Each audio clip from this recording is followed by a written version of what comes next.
ಎಲ್ಲರಿಗೂ ನಮಸ್ಕಾರ. ನಾನು ನಿಮ್ಮ ಸುಮಾ ಪಾಟೀಲ್. ಶ್ರೀ ಶಕ್ತಿ ಸವಿರುಚಿಯಿಂದ ಇವತ್ತು ಒಂದು ಲಿಂಬೆಹಣ್ಣಿನ ದೀಪ ಹಚ್ಚೋದನ್ನ ಡೀಟೇಲ್ ವಿಡಿಯೋ ನಿಮ್ಮ ಮುಂದೆ ತೊಗೊಂಬಂದನು. ಈಗ ಅಧಿಕ ಮಾಸ ಆಗಿರೋದ್ರಿಂದ ನಾವು ಪ್ರತಿ ವರ್ಷ ಅಧಿಕದೊಳಗೆ ಲಿಂಬೆಹಣ್ಣಿನ ದೀಪ ಹಚ್ಚಿರ್ತೇವೆ. ಲಿಂಬೆಹಣ್ಣಿನ ದೀಪದ ಮಹತ್ವ ಮತ್ತು ಲಿಂಬೆಹಣ್ಣು ಪೂಜೆ ದೀಪ ಹಚ್ಚೋದು ಹೇಗೆ ಅದನ್ನೆಲ್ಲ ಡೀಟೇಲ್ ವಿಡಿಯೋ ನಿಮ್ಮ ಮುಂದಿಗೆ ಹಂಚುವಾತನು. ಅಧಿಕ ಮಾಸದೊಳಗೆ 16 ಲಿಂಬೆಹಣ್ಣಿನ ದೀಪ ಹಚ್ಚಿರ್ತೇವೆ. ನಾವು ಪ್ರತಿ ವರ್ಷವೂ ಹಚ್ಚಿರ್ತೀವಿ. ಅದಕ್ಕೋಸ್ಕರ ನಿಮ್ಮ ಮುಂದಿಗೆ ಹಂಚುವಾತನು. ದುರ್ಗಾದೇವಿಗೆ ಲಿಂಬೆಹಣ್ಣು ಅಂದ್ರೆ ಭಾಳ ಇಷ್ಟ, ಭಾಳ ಪ್ರಿಯವಾದ ಹಣ್ಣಂತ. ಅದಕ್ಕೋಸ್ಕರ ಲಿಂಬೆಹಣ್ಣಿನ ದೀಪ ಹಚ್ಚಿದ್ರೆ ನಮ್ಮ ಎಲ್ಲ ಕಷ್ಟಗಳು ಸಂಕಷ್ಟಗಳು ದೂರ ಆಕ್ಕವು. ಅದಕ್ಕೋಸ್ಕರ ನಮ್ಮಲ್ಲಿರೋ ಎಲ್ಲ ದೋಷ ನಿವಾರಣೆ ಆಗೋ ಸಂಬಂಧ ಲಿಂಬೆಹಣ್ಣಿನ ದೀಪ ಹಚ್ಚಬೇಕು. ಲಿಂಬೆಹಣ್ಣಿನ ದೀಪ ಹಚ್ಕೊಳಕ್ಕೆ ನಾನು ಮನೆಯಲ್ಲೆಲ್ಲ ಈ ರೀತಿ ಎಲ್ಲ ತಯಾರಿ ಮಾಡಿಟ್ಕೊಂಡಿನಿ. 16 ಲಿಂಬೆಹಣ್ಣು, ಎಣ್ಣೆ, ಬತ್ತಿ, ಅಕ್ಕಿ, ಉಡಿ, ತುಪ್ಪದ ಬತ್ತಿ, ಆಮೇಲೆ ಉದಿನ ಕಡ್ಡಿ, ಹೂವು ಎಷ್ಟಾಗಿರ್ತಲ್ಲ ಅಷ್ಟು, ನಮಗೆ ಎಷ್ಟು ಸಾಧ್ಯ ಆಕೈತಲ್ಲ ಅಷ್ಟು ಹೂವು ಹಣ್ಣು ಎಲ್ಲ ತೊಗೊಂಡು ಹೋಗಿದ್ನಿ. ಅಂದ್ರೆ ಲಿಂಬೆಹಣ್ಣಿನ ದೀಪ ರಾಹು ಕಾಲದೊಳಗನ ಹಚ್ಚಬೇಕು. ಮತ್ತು ಮನೆಯಲ್ಲಿ ಬತ್ತಿ ಮಾಡಿಟ್ಕೊಂಡು ಲಿಂಬೆಹಣ್ಣು ಹೆಂಚಿಟ್ಕೊಂಡು ಯಾವಾಗೂ ಹೋಗಬಾರ್ದು. ಅಲ್ಲೇ ಹೋಗಿ ಒಂದು ಉಡಿ ಮತ್ತು ಅಂದ್ರೆ ಶಕ್ತಿದೇವಿ ದ್ಯಾಮಮ್ಮ ದುರ್ಗಮ್ಮ ಅದಾಳು.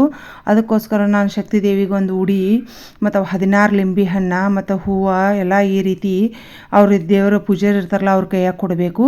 ಯಾವುದೋ ಒಂದು ದುರ್ಗಾದೇವಿ ಗುಡಿಯೊಳಗೆ ಹಚ್ಚಬೇಕು ಲಿಂಬೆಹಣ್ಣಿನ ದೀಪ. ಅವರೆಲ್ಲ ಈ ರೀತಿಯಾಗಿ ಪೂಜಾ ಮಾಡಿ ಕೊಟ್ಟಿಂದವನ್ನ ನಾವು ಹಳೆಯವ್ರು ನಮ್ಗೆ ವಾಪಸ್ ಕೊಡ್ತಾರೋ. ಕೊಟ್ಟಿಂದ ಅವನ್ನೆಲ್ಲನೂ ಪ್ರತಿಯೊಂದನ್ನು ಈ ರೀತಿಯಾಗಿ ಹೆಂಚಬೇಕು. ಹೆಂಚಿ ಅದನ್ನು ಲಿಂಬೆಹಣ್ಣಿನ ರಸ ಒಂದು ಬೌಲೊಳಗೆ ಹಿಂಡಿ ಕಾಸ ಸಪ್ರೇಟ್ ಮಾಡಿ ಇಟ್ಕೋಬೇಕು. ಅದನ್ನ ರಸ ನಾವು ಮನೆಗೆ ತರಬಾರ್ದು, ಯಾವಾಗಿದ್ರು ಅದನ್ನ ಅಲ್ಲೇ ಚೆಲ್ಲಿ ಬರಬೇಕು. ಅಂದ್ರೆ ನಮ್ದೆಲ್ಲ ದೋಷ ನಿವಾರಣೆಗೋಸ್ಕರ ಲಿಂಬೆಹಣ್ಣಿಂದ ರಸ ಎಲ್ಲ ಅಲ್ಲೇ ಹಿಂಡಿ ಕಾಸ ದೀಪ ಹಚ್ಚಿ ಬಂದಿರ್ತವು. ಅವನ್ನ ಪೂಜಾ ಮಾಡಿಕೊಟ್ಟಿಂದ ಅವನ್ನೆಲ್ಲ ಲಿಂಬೆಹಣ್ಣು ಹೆಂಚಿ ಕಾಸ ಅವನ್ನ ಈ ರೀತಿ ಪಕ್ಕಳಿ ಎಲ್ಲ ರಸ ಹಿಂಡಿ ಪಕ್ಕಳಿ ಹೊಳಿಸ್ಕೋಬೇಕು. ಅಂದ್ರೆ ಅದ್ರ ಲಿಂಬೆಹಣ್ಣಿನ ಬಟ್ಲ್ ಟೈಪ್ ಮಾಡಿ ಕಾಸ ಅದ್ರೊಳಗೆ ದೀಪ ಹಚ್ಚಬೇಕು.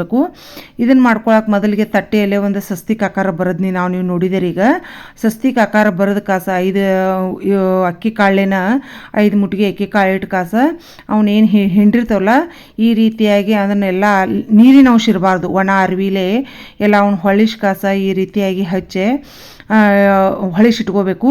ನಾವು ತುಪ್ಪದ ಬತ್ತಿ ಆದರೂ ಹಚ್ಬೋದು, ಎಣ್ಣೆ ಬತ್ತಿ ಹಾಕಿ ಆದರೂ ಹಚ್ಬೋದು. ಸುನಂದ ಅಕ್ಕ ತುಪ್ಪದ ಬತ್ತಿ ಹಚ್ಚಳು, ನಾನು ಒಂದು ಸ್ವಲ್ಪ ಎಣ್ಣೆ ಬತ್ತಿ ಹಾಕಿ ಹಚ್ಚಿದ್ನಿ. ಎರಡೂ ಶ್ರೇಷ್ಠ, ತುಪ್ಪದ ಬತ್ತಿಯೂ ಶ್ರೇಷ್ಠ, ಎಣ್ಣೆ ಬತ್ತಿನೂ ಶ್ರೇಷ್ಠ. ನಿಮಗೆ ಯಾವ್ದು ಹಾಕತ್ಲ ನಿಮ್ಮ ಶಕ್ತಿ ಅನುಸಾರವಾಗಿ ಹಚ್ಚ್ರಿ. ಮತ್ತು 16 ಹಚ್ಬೇಕಂತೇನಿಲ್ಲ, 9 ಹಚ್ಬೋದು, 16 ಹಚ್ಬೋದು. ನಿಮ್ಮ ಯಥಾಶಕ್ತಿ ನಿಮಗೆ ಎಷ್ಟು ಇಷ್ಟಲ್ಲ ಅಷ್ಟು ಹಚ್ಚ್ರಿ. ಅಂದ್ರೆ 16 ಹಚ್ಚಿದ್ರೆ ಶ್ರೇಷ್ಠ ಅಂತ ಕಾಸು ನಾವು 16 ಹಚ್ತವು. ಒಬ್ಬೊಬ್ಬರ ಹತ್ರ 16 ಲಿಂಬೆಹಣ್ಣಿರಲ್ಲ ಮತ್ತು ಇದನ್ನು ನೋಡಿ ಕಾಸ ಹಚ್ಬೇಕನ್ನೋರು 9 ಹಚ್ಬೋದು. ಮತ್ತು ಯಾವಾಗಿದ್ರೂ ಲಿಂಬೆಹಣ್ಣಿನ ದೀಪ ಹಚ್ಚಿದ್ರೆ ರಾಹು ಕಾಲ ಬ್ರಾಹ್ಮಿ ಮುಹೂರ್ತ ಇವೆರಡೂದ್ರೊಳಗೆ ಹಚ್ಚಿರೋ ಶ್ರೇಷ್ಠ ಅಂತ ಹೇಳ್ತಾರು.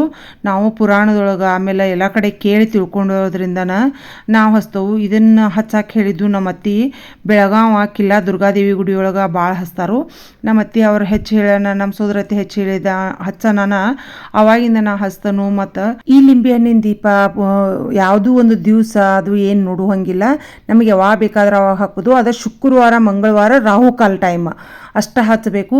ಶುಕ್ರವಾರ ರಾಹುಕಾಲ 10:00 12:00 ತನಕ 12 ಗಂಟೆ ತನಕ ಇರ್ತೈತಿ. ಮಂಗಳವಾರ ಸಂಜೆ 3:00 ಸಂಜೆ 5 ತನಕ ಇರ್ತೈತಿ. ಇವೆರಡೂ ದಿವಸ ಈ ಟೈಮ್ ಒಳಗನ ಲಿಂಬೆಹಣ್ಣಿನ ದೀಪ ಹಚ್ಚಬೇಕು. ಗುಡಿಗೆ ಹೋಗಿ ನೀವು ಲಿಂಬೆಹಣ್ಣು ಕಟ್ ಮಾಡಿ ಅಲ್ಲಿ ಪೂಜಾ ಮಾಡಿಸಿ ಇದೊಂದು ಪದ್ಧತಿ ಐತಿ. ಇದೇ ಪದ್ಧತಿ ಪ್ರಕಾರ ನೀವು ಲಿಂಬೆಹಣ್ಣಿನ ದೀಪ ಹಚ್ಚಬೇಕು. ಅದಕ್ಕೋಸ್ಕರ ನಾನು ಇದು ನಿಮಗೆಲ್ಲ ಹಚ್ಚಿ ತೋರಿಸೀನಿ. ಮತ್ತು ನಮಗಿಲ್ಲ, ನಮಗೆ ಅಧಿಕದಾಗ ಹಚ್ಚಕ್ಕಷ್ಟ ಮನಸ್ಸಿಲ್ಲ, ಮತ್ತು ನಾವು ಮುಂದೆ ಯಾವಾಗಾದರೂ ಹಚ್ಬೋದು ಅಂದ್ರೆ ಶುಕ್ರವಾರ 1 ಹಚ್ಚಿದ್ರಿ ಅಂದ್ರೆ ಮಂಗಳವಾರ 2 ಹಚ್ಚಬೇಕು.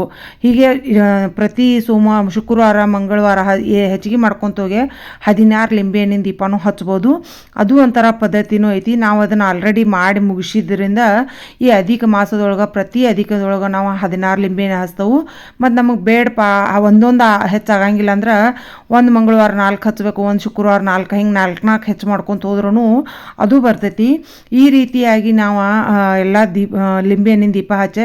ಈ ವಿಡಿಯೋ ನೋಡಿ ಕಾಸ ನಿಮಗೆ ಲಿಂಬೆಹಣ್ಣಿನ ದೀಪ ಹಚ್ಬೇಕು ಅನಿಸ್ತೆ ಅಂದ್ರೆ ಇನ್ನೂ ಟೈಮ್ ಐತಿ. ಅಧಿಕ ಮಾಸ ಮುಗಿಯೋದ್ರೊಳಗೆ ಹಚ್ಚ್ರಿ. ನೀವು ನಿಮಗೆ ಎಷ್ಟು ಅನುಸಾರ ಆಕತ್ಲ ಶಕ್ತಿ ಅನುಸಾರವಾಗಿ 16 ಅಥವಾ 9 ಲಿಂಬೆಹಣ್ಣು ಹಚ್ಚ್ರಿ, ಏನು ಪರವಾಗಿಲ್ಲ.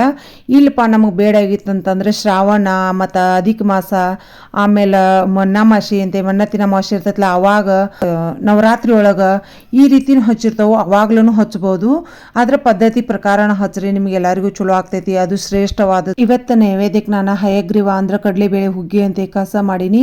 ದೇವಿಗೆ ಕಡಲೆಬೇಳೆ ಅಡಿಗೆ ಮತ್ತು ಕಡಲೆಬೇಳೆದು ಏನೋ ಒಂದು ಪದಾರ್ಥ ಮಾಡಿದ್ರೆ ಭಾಳ ಇಷ್ಟ ಅಂತ ಅದಕ್ಕೆ ನಾನು ನೈವೇದ್ಯಕ್ಕೆ ಇಬ್ಬರು ಕಡಲೆಬೇಳೆ ಹುಗ್ಗಿ, ಬದ್ನಿಕಾಯಿ ಪಲ್ಯ, ಅನ್ನ, ಹಪ್ಪಳ, ಶಾಂಡ್ಗಿ ಈ ರೀತಿ ಕರೆದ ನೈವೇದ್ಯ ಮಾಡ್ಕೊಂಡು ಹೋಗಿದ್ನಿ. ಈ ರೀತಿಯಾಗಿ ಲಿಂಬೆಹಣ್ಣಿನ ದೀಪ ಹಚ್ಚೋದು ನನಗೆ ಎಷ್ಟು ಗೊತ್ತೈತಲ್ಲ ಅಷ್ಟು ನನ್ನ ಶಕ್ತಿ ಅನುಸಾರವಾಗಿ ನನಗೆ ತಿಳ್ಕೊಂಡದ ಪ್ರಕಾರ ನಿಮ್ಮೊಂದಿಗೆ ಹಂಚ್ಕೊಂಡನು. ಇದ್ರೊಳಗೆ ನಿಮಗೆ ಏನಾರ ಹೆಚ್ಚಿನ ಗೊತ್ತಿದ್ರೆ ನನಗೆ ಮೆಸೇಜ್ ಮೂಲಕ ತಿಳಿಸ್ರಿ.